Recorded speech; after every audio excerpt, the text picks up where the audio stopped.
Hello जी, अस्सलाम वालेकुम। क्या हाल चाल है जी आप सबके। मैं उम्मीद करती हूँ मेरे सब बहन भाई बिल्कुल ठीक ठाक एंड फिट फाट होंगे। मैं भी अल्हम्दुलिल्लाह बिल्कुल ठीक हूँ। सो वेलकम करती हूँ आपका हमारे चैनल फ़रा का जहाँ में। तो आज मैं आपके साथ शेयर करने वाली हूँ अपना मॉर्निंग क्लीनिंग रूटीन। इसे डेली मॉर्निंग क्लीनिंग तो नहीं कह सकते हैं क्योंकि डेली मैं मशीन नहीं लगाती हूँ। हफ्ते में 3 या 4 दफ़ा मशीन जो है ना वो लगती है। तो आज भी मैंने मशीन लगाई हुई है जैसे कि आप देख रहे हो। तो काफ़ी हद तक कपड़े जो है ना वो धुल चुके हैं। कुछ मैंने खंगाल के रखे हुए हैं साइड पर टोकरी में और कुछ मैं अभी डाल रही हूँ ड्रायर में। और आज ना मैंने बच्चों के स्कूल बैग्स भी धो दिए थे जो कि मैं काफ़ी टाइम से सोच रही थी धोने का, लेकिन इस टाइम बच्चे होते थे स्कूल में और मशीन में ज़्यादातर ना सुबह के टाइम ही लगाती हूँ। तो फिर ये होता था कि रहते जा रहे थे ये। तो अब जो है ना बच्चों के चल रहे हैं एग्ज़ाम्स, तो इसलिए वो ना दूसरा वाला बैग लेकर जाते हैं। तो फिर अब तो मुझे ये मौका मिल गया कि मैं इन बैग को ना धो दूँ अच्छे से। तो अच्छे से ये साफ़ हो चुके हैं। इनको मैंने ना साफ़ पानी से भी धुल के रख दिए ऊपर सूखने के लिए। इनको मैं ड्रायर में तो नहीं करूँगी, ऐसे धूप में ऊपर डाल दूँगी छत पे। उसके बाद यहाँ से रुमाल उतार लूँगी तार पे से, जो कि मैंने रात को धो के डाले थे। ये किचन के रुमाल। क्या कर रही है? किसके लिए? वो देखो बेलन नीचे रखा हुआ है। बस ये किचन टॉवल और रुमाल मैं तय करके यहाँ पर हॉट पॉट में रख दूँगी। और बच्चे भी स्कूल से आ चुके थे। मैंने बताया ना कि उनके एग्ज़ाम चल रहे हैं, तो 10:30 बजे उन्हें छुट्टी हो जाती है। तो यहाँ पर ना मैंने धो दिए थे फिर ये शूज़ वगैरह, क्योंकि आपको पता है सर्दियों की आमद हुई पड़ी है। तो ये शूज़ थे बच्चों के और मेरे, और जितने मतलब के सब बच्चों के शूज़ जो है ना 2-2 जोड़ी जितने भी धुलने वाले थे कपड़े के शूज़ जो कि हम धो सकते हैं मशीन में ना। तो फिर मैंने ना वो निकाल लिए थे क्योंकि बच्चों के लिए ना सर्दी थोड़ी जल्दी आ जाती है और वैसे भी अब ना पहने जा रहे हैं ये। तो फिर मैंने ना निकाल के इनको अच्छे से धो दिया था कि अच्छे से ये साफ़ सुथरे हो जाएंगे। ये वही शूज़ हैं जो मतलब कि मशीन में धुल सकते हैं। ऐसे नहीं कि मैं कोई भी उठा के डाल देती हूँ। जो कि थोड़े फैंसी वगैरह रहते हैं उनको तो कपड़े से भी साफ़ कर देते हैं। और ये एक जो जूता था ना सजील का, ये थोड़ा सा टूट भी गया था मशीन में धुल के ना। तो खैर वो पहले से थोड़ा सा टूटा हुआ था, उसको मैं सही करवाने ही वाली थी, जो कि अब ज़्यादा टूट गया है। तो बस इन जूतों को मैंने अच्छे से पानी से धो के रख दिया है टब में और ऐसे मैंने छत पे डालूँगी। और उसके बाद यहाँ पर जितने भी कपड़े सूख गए ड्रायर हो चुके हैं उनको मैं कुछ तार पे डाल दूँगी, कुछ छत पे चले जाएंगे। तो इस तरीके से। लेकिन जो जूते थे ना वो सजील ने फिर बोला कि मम्मा मैं ही रखा हूँ धूप में। तो मैंने कहा कि चलो ठीक है, ये भी मेरी हेल्प हो जाएगी। तो इसलिए सजील रखने चला गया था। बस जी यहाँ पर कपड़े धुल चुके थे। दोनों मशीनों को मैंने अच्छे से साफ़ करके उनको अपनी जगह पे वापस रख दिया, उनके ऊपर कपड़ा भी डाल दिया था। और ज़यान साहब यहाँ पर लगे हुए हैं अपना ही कुछ काम शाम करने, अपने कपड़ों को गीला कर रहा है, अपना ही कुछ खेल बना के लगा हुआ है। जब भी मैं मशीन लगाती हूँ तो अगर ज़यान जाग रहा है ना तो उसने यही करना होता है। और मुझे ऐसा लगता है कि सबके बच्चे ऐसे करते होंगे, जब भी उनकी माँ काम कर रही है तो वो हर काम में आके हम भी ये करते हैं वो करते हैं। मैंने सोचा कि मैं आपको ये भी दिखाऊं कि जब मैं ये काम शाम कर रही होती हूँ तो मेरे बच्चे उस टाइम क्या कर रहे होते हैं। ज़यान को तो आपने देख लिया। जो मम्मा बनाती है ना जिसके ऊपर रोटी उसके ऊपर डालनी नहीं हुई, उसके ऊपर ये डाल रही छोटा सा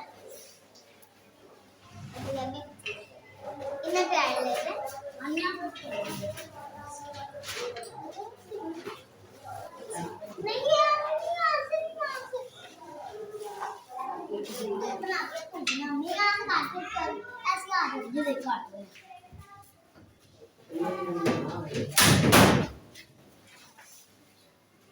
काफ़ी ज़िद वगैरह करके ना इन्होंने मेरे से थोड़ा सा आटा लिया कि मम्मा हमें थोड़ा सा आटा दे दो, हमने उससे खेलना है। तो फिर मैंने भी सोचा कि चलो ये खेलते रहेंगे और मैं अपना जो ना आराम से काम करती रहूँगी। तो इस वजह से मैंने ना थोड़ा सा आटा दे दिया और वो बना रहे हैं जी उससे गोलगप्पे। उनके गोलगप्पे देख के ना मुझे याद आया कि मैंने ना काफ़ी टाइम से गोलगप्पे बनाए नहीं है। तो मैं सोच रही थी कि इंशाल्लाह जल्दी ना बनाऊँगी गोलगप्पे। बाहर से लाकर तो हम खाते रहते हैं, लेकिन जब मैं घर पर बनाती हूँ ना वो भी हमें बड़े अच्छे लगते हैं। तो इस वजह से तो बस यहाँ पर अब मैं धो लूँगी जल्दी से बर्तन जो कि अभी सुबह के हैं। और वो जो चकले बेलन से खेल रहे हैं ना, बेलन तो वही है जो मैं यूज़ करती हूँ किचन में। तो चकला जो है ना वो ख़राब हो चुका था रोटी बेलने वाला, तो वो मैं नया ले आई हूँ। तो उसको मैंने वेस्ट कर दिया था। तो हानिया ने बोला कि मम्मा ये मुझे दे दो, इससे मैं खेल लूँगी अपना। तो आपने तो ये वेस्ट कर दिया। तो वैसे तो मैं इसे रख रही थी साइड पे कि मैं किसी को दे दूँगी या बाहर गली में रखा हो तो कोई ले जाएगा, लेकिन हानिया मैडम उससे खेल रही हैं। तो बस बातों बातों में किचन मेरा साफ़ हो गया था, बर्तन धुल गए हैं, चूल्हा अच्छे से मैंने धुल दिया है, शेल्फ़ अच्छे से साफ़ कर दिया। और चूल्हा ना मैं टेढ़ा करके रख देती हूँ ताकि उसमें से पानी सारा नुचड़ जाए। उसके बाद सेहन में आई और टप वगैरह रख दिया किचन में वापस। और यहाँ पर जो है ना दराज वगैरह मैं देख रही हूँ, जो भी इसमें सामान एक्स्ट्रा पड़ा हुआ मैं निकाल के फेंक रही हूँ, क्योंकि हानिया जो है ना ड्राइंग करती रहती है, उसने बड़ी ज़्यादा कलेक्शन करके रखी हुई है अपनी। तो वो मेरे लिए तो खिला रहा है ना, तो फिर मैं ना ऐसे आते जाते जो है ना वो साफ़ करती रहती हूँ ड्रॉर ना। तो उसमें से जितने भी एक्स्ट्रा कागज़ थे सारे मैंने निकाल के फेंके, उनको साफ़ किया। जो भी टॉयज़ वगैरह थे बच्चों के वो वापस रखे हैं अच्छे से। और उसके बाद ये ना झल्ली बांधी थी, परसों आई थी मेरी ना देवरानी, तो उसका ना बच्चा जो है ना वो इसी झल्ली में सोता है। ऐसे ज़यान जब छोटू सा था ना तो वो भी ऐसे झल्ली में ही सोता था। इसको झल्ली बोलते हैं, जो ऐसे हम चारपाई के साथ ना हम तो झल्ली बोलते हैं। तो अच्छे से ना बच्चे सो जाते हैं, रिलैक्स करते हैं, तो उसके लिए बांधा था, जिसे मैं खोलने की कोशिश कर रही थी जो कि अभी मेरे से नहीं खुला है। तो खैर फिर उसके बाद मैं ये साइड टेबल का ड्रॉर जो है ना ये भी सेट करने बैठ गई थी। ये भी मुझे काफ़ी ज़्यादा जो है ना वो गंदा मतलब ये बोल लो कि इसमें ये जितने भी आप कागज़ देख रहे हो ना, ये सारे हानिया की ना ड्राइंग के कलेक्शन है। इसकी जो भी उसने पेंटिंग ड्राइंग वगैरह की हुई है ना, तो ये सारी उसकी कलेक्शन है। तो उसके हिसाब से ये मम्मा ये बिल्कुल ना फेंकना कि मुझे चाहिए ये वो, तो फिर इसलिए मैं नहीं फेंकती कि उसका दिल टूटेगा। और कुछ इसमें सजील हानिया के जो भी डेट शीट रहती है, सिलेबस वगैरह ना, तो वो भी साइड टेबल में ही रहता है।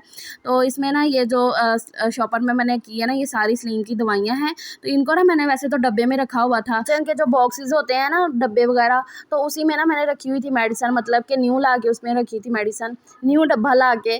तो लेकिन क्या है कि किचन के डब्बे आप जितने मर्जी पूरे कर लो वो पूरे होते ही नहीं है, मतलब कि फिर भी कम पड़ जाते हैं, जितने मर्जी आप लाते रहो। मेरा जब भी चक्कर लगता है ना बाजार में, मैं ज़रूर लाती हूँ किचन के ना बॉक्सेस वगैरह। लेकिन क्या होता है कि जब भी आप किसी रिलेटिव में या किसी के घर भी चीज़ पैक करके दे दो, तो वो भूल जाओ कि आपको डब्बा और बॉक्सेस वगैरह कुछ भी वापस मिलने वाला है। तो ऐसा है, तो अब मैं सोच रही थी कि दोबारा से ना एक बॉक्स लाऊंगी और उसी में ना मेडिसिन वगैरह दोबारा से रखूँगी, क्योंकि ऐसे तो फिर वो बिखरी रहती हैं, तो ना फिर ज़यान ना खोल लेता है ड्रॉर वगैरह, तो इस वजह से। तो बस यहाँ पर मेरी बेडशीट ठीक हो गई है। और ना पिलो वगैरह आप देख रहे हैं ना, एक पिलो है, मतलब एक पिलो का कवर है और दूसरी पिलो का कवर जो है ना वो सेट के साथ का नहीं है, क्योंकि लास्ट टाइम मैंने जब ये धुले हैं ना, तो तब से ना मेरा एक पिलो कवर जो है ना वो मिल ही नहीं रहा। मुझे लगता है कि बच्चों के कपड़ों में कहीं ना तय वगैरह करके रख दिया, क्योंकि ये छोटे छोटे से तो होते हैं, तो बच्चों के कपड़ों में ना इधर मिक्स वगैरह हो जाते हैं, तो इस वजह से। तो बस उसके बाद ही मैंने सोफ़ों के कवर वगैरह बिल्कुल ठीक ठाक कर दिए हैं और फिर मैं लग गई हूँ झाड़ू करने। मतलब जब झाड़ू पे ही काम आता है ना, फिर ये लगता है कि काफ़ी हद तक जो है ना, मतलब ये सोच लो कि क्लीनिंग ख़त्म हो गई है। तो बस पहले मैंने झाड़ू लगा लिया था, सेहन में भी लगाया था मोटा मोटा सा झाड़ू, जितना भी ज़्यादा कचरा होता है ना मोटा मोटा सा, वो मैं झाड़ू से कर लेती हूँ। और उसके बाद मैंने पाइप लगा लिया है धोने के लिए। तो बस अब सारा सेहन जो ना वो धुलेगा और बस उसके बाद मैं लगा लूँगी वाइपर वगैरह। और ज़यान ना बहुत ज़्यादा इस टाइम तंग करना शुरू हो गया था। जब उसकी बस हो जाती है ना, फिर उसका जब रोना धोना शुरू होता है ना, फिर वो चुप नहीं हो सकता जब तक मैं उसे आराम से पकड़ ना लूँ। मुझे थोड़ी देरी हो गई थी, क्योंकि जब आप रिकॉर्डिंग वगैरह कर रहे हो ना, तो फिर टाइम जो है ना वो थोड़ा ज़्यादा लग जाता है। जैसे कि आप देख रहे हो, मैं बार बार कैमरे की तरफ भी देख रही हूँ कि रिकॉर्डिंग हो रही है या नहीं, तो इस वजह से। तो बस सेहन मेरा धुल गया था, उसके बाद मैंने वाइपर लगा लिया था और रूम में भी सारे साफ़ी वगैरह लग चुकी है, मतलब कि सारी सफाई हो चुकी है। और यहाँ पर ये हानिया चिप्स अपनी ला के रख के गई हुई है। वो हानिया और सजील इस टाइम गए हैं इस्पारा पढ़ने के लिए। इस टाइम जो हमारी गली में चिप्स वाला आ जाता है, तो फिर लाजमी है कि सजील, हानिया और ज़यान साहब जो ना चिप्स लाजमी खाएंगे। ज़यान को तो बहुत ही ज़्यादा पसंद है, जैसे कि आप देख रहे हो मज़े के साथ माशाल्लाह से खा रहा है। अभी इसको नहलाना बाकी रह गया, ये नंगा पंगा ही घूम रहा है। और मैं आपको दिखा रही हूँ कि सारा जो रूम है अच्छे से साफ़ हो चुका है, सेहन अच्छे से धुल गया है, मतलब कि सारी क्लीनिंग हो चुकी है। और बस दिल करता है कि इसी तरीके से घर जो ना हमारा सिमटा हुआ और अच्छे से दिखता रहे, लेकिन ऐसा नहीं रह सकता है अभी। तो ये थी जी मेरी आज की वीडियो। आपको अच्छी लगे तो लाइक करना, शेयर करना। मैं मिलूंगी आपको नेक्स्ट व्लॉग में। अपना ढेर सारा ख्याल रखिएगा। अल्लाह हाफिज़।